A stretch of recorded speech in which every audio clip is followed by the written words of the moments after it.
In tonight with controversy out of Fulton County. The town marshal of Fulton has resigned over allegations of fraud. Jason Coleman is suspected of billing the town for police work without ever actually doing the work. WSBT's been digging into this story all day. And Rachel, he's suspected of doing this for 2 years now. Jen, I asked the town council president how this allegedly went on for so long, and he told me they trusted Coleman. Now the council president wouldn't tell me what tipped them off, saying it's all part of the investigation. But even though Coleman is no longer with the Fulton Police Department, he's not entirely out of a job.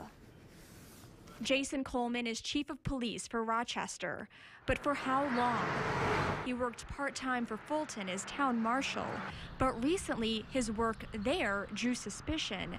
Coleman is a subject of an Indiana State Police investigation, according to someone who works within the city of Rochester who asked to remain anonymous. Coleman is suspected of billing the town of Fulton for more than 600 hours. At $10.50 an hour, that's approximately $6,300. The investigation is looking into if Coleman actually did any of that work. Our source says Coleman paid all the money back to the town, but at that point, the case had already been handed over to ISP. We went to Coleman's house for answers. Will you answer some questions for me at all? No, I'm not supposed to. The Fulton Town Council president released this statement. It's disappointing that someone who's a sworn member of law enforcement was subject to a state police investigation.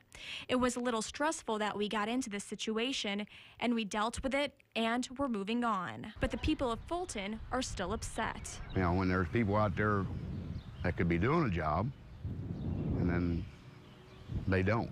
So, yeah, the money part is frustrating. Coleman is still chief at Rochester, but his future there remains unclear.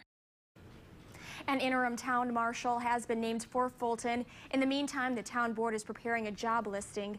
ISP has since handed their investigation over to the Fulton County prosecutor to avoid a conflict of interest. It'll likely be given to a special prosecutor in another county.